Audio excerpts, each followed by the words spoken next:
live from WTVO Rockford and your home team. Eyewitness News at 5 starts now. A bicyclist is dead after a crash with a pickup truck. The driver of that truck is now behind bars. A state line mom, personally affected by gun violence, tries to make sure it doesn't happen to others. Her effort involves raising money for a high-tech deterrent. And lawmakers debate changes to the state's controversial Safety Act. Among the proposals, the upcoming elimination of cash bail. Good evening, I'm Mimi Murphy. And I'm Eric Wilson. A 43-year-old bicyclist is dead after getting hit by a pickup truck. The man behind the wheel of that truck is in jail. He's accused of driving under the influence. 52-year-old Todd Norton of Rockford is charged with 4 counts of driving under the influence of drugs causing death and 1 count of aggravated driving. Wednesday afternoon, Rockford police were called to Brook Road for an accident. They found a truck had hit a pole. A 43-year-old man was trapped underneath the vehicle. The man died at a local hospital. Police haven't publicly identified him. Norton is in the Winnebago County Jail. A Sterling woman is under arrest accused of hitting a teenager in a crosswalk. It happened this morning around 8 at 6th Avenue and East Lefevre Road. A 13-year-old boy was walking on 6th Avenue in that crosswalk when a red SUV hit him and kept going. The boy is expected to be okay. Police arrested Maria Aguilar Ortiz a short time later. The 49-year-old is charged with failure to yield to a pedestrian, failure to stop, and failure to give information and render aid. She was released on a notice to appear in court. A Rockford man's arrested after police find almost 100 pounds of marijuana in his house. 24-year-old Alberto Miranda is charged with various drug crimes. The Winnebago County Sheriff's Police Narcotics Unit searched a house on South Alpine Road.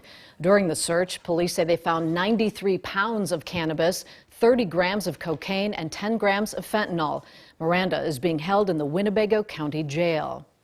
It's been a year since 32-year-old Justin Kapp was killed. He and a friend were leaving a pickup basketball game in Freeport when they were shot. Now, Justin's mom is honoring him in a way she hopes will help others. Nikel Delgado spent some time with her today. Nikel. Eric, Mimi, in the midst of tragedy, Justin's mother is taking a stand and donated doorbell cameras to people in Freeport. I've already lost one child, and he was our second child that we had lost.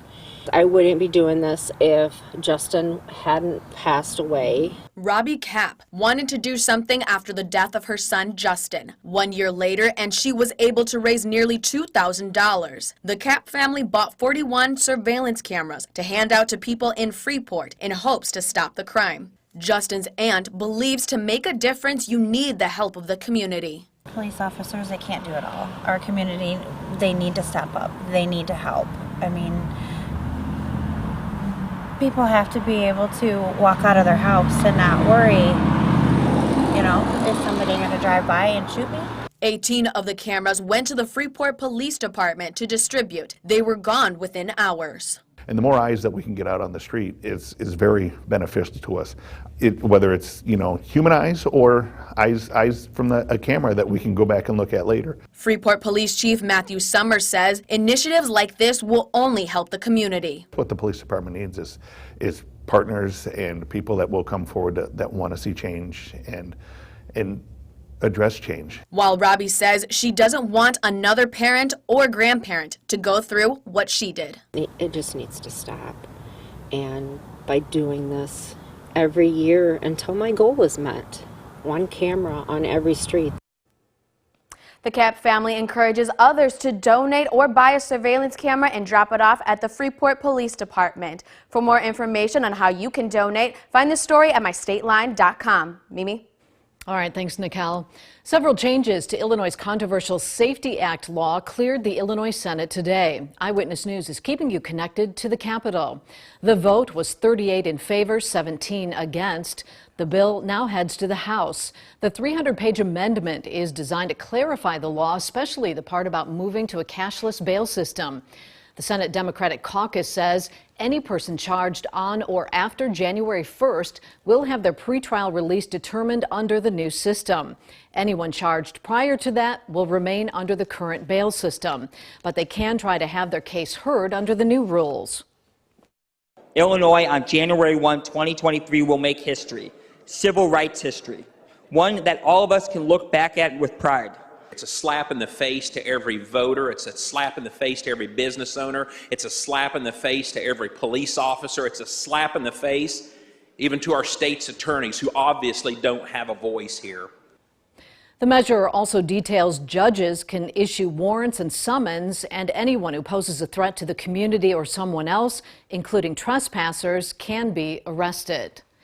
Democrats in Springfield hope to pass a major state gun control bill early next year. The Chicago Sun-Times reports the bill outlaws the sale of assault weapons in Illinois immediately. It raises the age people can legally buy a weapon up to 21.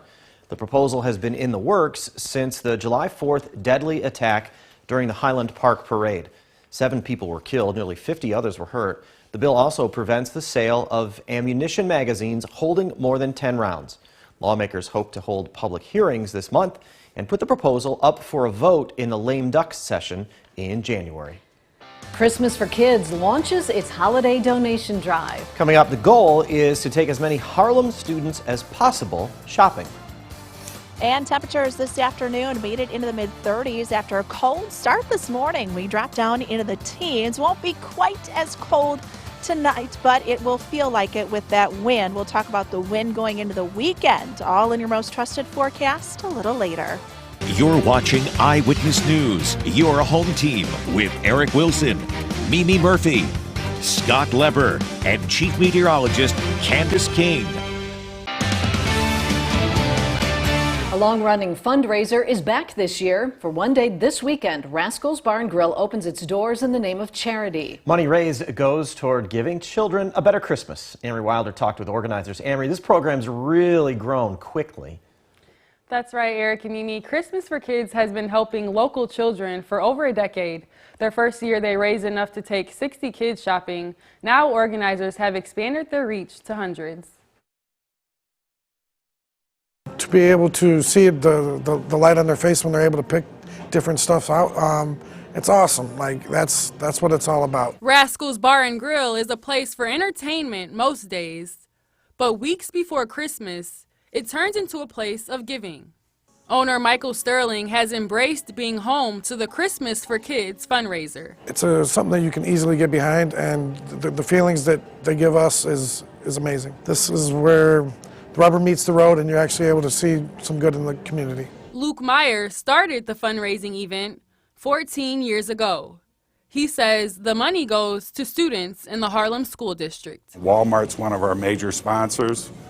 Last year we spent about $33,000 in 2.5 hours, taking 260 kids through there, and they get whatever they want. Last year they had $100 each to spend. The fundraiser will have silent auctions, drawings, and raffles. Last year, the proceeds went to 257 state line kids. This year, their goal is to brighten up the holidays for 300 children. That's 300 kids that are able to get a Christmas or even a better Christmas than they were going to have before. Well, the kids don't have a choice. You know, I mean, they're products of whatever their environment they're in. You know, the things that every kid should be able to do is enjoy Christmas, you know, and that's what we try to do. It's all about the kids. The Christmas for Kids fundraiser is this Saturday from noon to 6. Volunteers will take the kids shopping the following week. Eric, Mimi? Great program. Thanks, Amory. Well, it was a sunny day here in the state line, but the sun didn't do much to heat things up. Coming up, Candace shows us a very brief warm-up coming before more winter air comes to the area.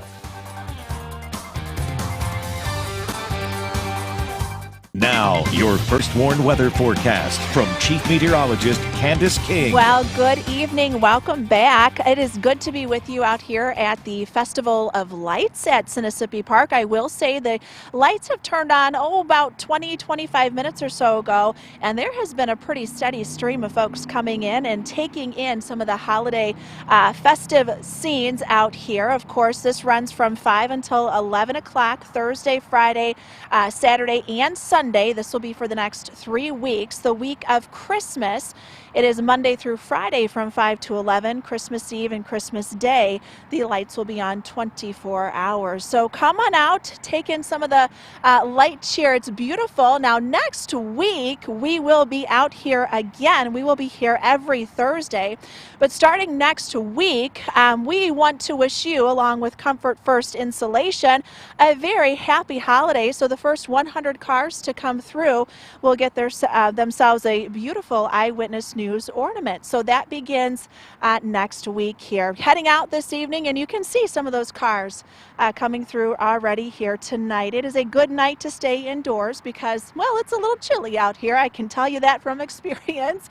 A live look with our Supply Corps camera over downtown Rockford. This brought to us by Window World. We've had sunny skies for most of the day today. A little cloud cover early on made for a beautiful sunset. Our winds, they've been breezy, now sustained from the south-southeast at about 10 to 20 miles per hour. Those wind speeds only expected to increase here. Some gusts by tomorrow morning will come close to 25 miles per hour. Now, our wind speeds are going to pick up during the afternoon tomorrow, gusting 30 to 35 miles per hour. That wind direction coming in from the south, and it will stay from the south through much of our Friday evening. Strong cold front comes in around midnight tomorrow. That will not only bring us a shower or two towards the evening, but it will also shift that wind around to the northwest, and those wind speeds will pick up as well, about 35 to 40 miles per hour. That'll be for the first half of Saturday. Winds will come down just a bit, but it is going to be a breezy Saturday afternoon. Our wind will turn back around to the south briefly once we get into Sunday. 33 our temperature in Freeport, 32 now in Rockford, but when you factor in that wind, those wind chills, they have dropped back into the low to mid-20s. 26 degrees, that's where we'll kind of bottom out here late this evening. Temperatures will actually rise as we go into the day tomorrow. That 50 will be achieved later into the afternoon and evening. We may spend most of our time in those mid and upper 40s. You see there, cloud cover will thicken up, but we stay pretty mild even as we go into tomorrow evening, thanks to that cloud cover and that breezy southerly wind. But once that cold front comes through, as I mentioned, temperatures will drop a bit as we head in towards our Saturday. So here's the cloud cover increasing for tomorrow morning. I think we will see a fair amount of cloud cover tomorrow morning, but we should see a period of a little more sunshine, and then those clouds will thicken up once we get into tomorrow afternoon and tomorrow evening. Notice though, 5, 6 o'clock, our temperature is still close to 50 degrees. We do have a few light rain showers that'll begin to move in once we get after about 6, 7 o'clock. These are going to stay fairly light, not going to amount to much. Wind direction turns to the northwest. Those temperatures, they are going to drop once we get into Saturday back down into the 20s, and highs on Saturday only going to stay into the 30s for the afternoon. Sunday we'll see that temperature make it back up close to 40 degrees. We'll stay close to that on Monday. There's another system that comes in though early next week that could bring us a chance for maybe a rain shower or snow mix Monday into Tuesday. Watching that potentially again for Wednesday as our temperatures, guys, those will stay in the 30s. But once again, Festival of Lights here at Mississippi Park continues until 11 o'clock here this evening. We've had a good line of cars come out so far. So finish up your supper, come on out and take in some of the holiday lights. Eric and Mimi, back over to you. All right, thanks, Candace. Get warm. Reagan's in next with sports. The Bears continue to struggle with injuries ahead of rivalry weekend. She'll have more on where the team stands coming up.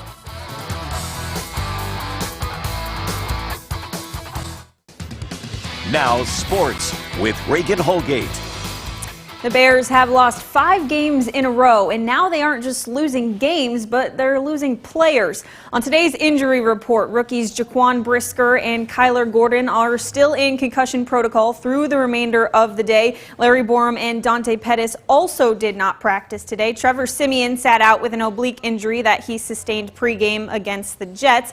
Some uplifting news though, folks. Justin Fields was cleared to participate fully in practice today, which indicates he should be good to go on Sunday, barring any setbacks. But even despite big losses in Eddie Jackson and Darnell Mooney, these players remain ready to step up when their number is called.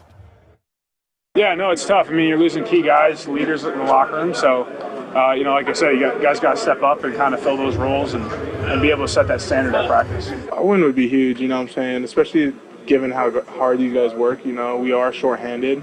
So we do know the task that's in front of us, but to be rewarded with the win would do us really good. The Packers are obviously aware of the talent missing for the Bears come this weekend, but for Aaron Rodgers, that doesn't change the game plan or the mindset as they head to Chicago. Play against the guys they got lining up.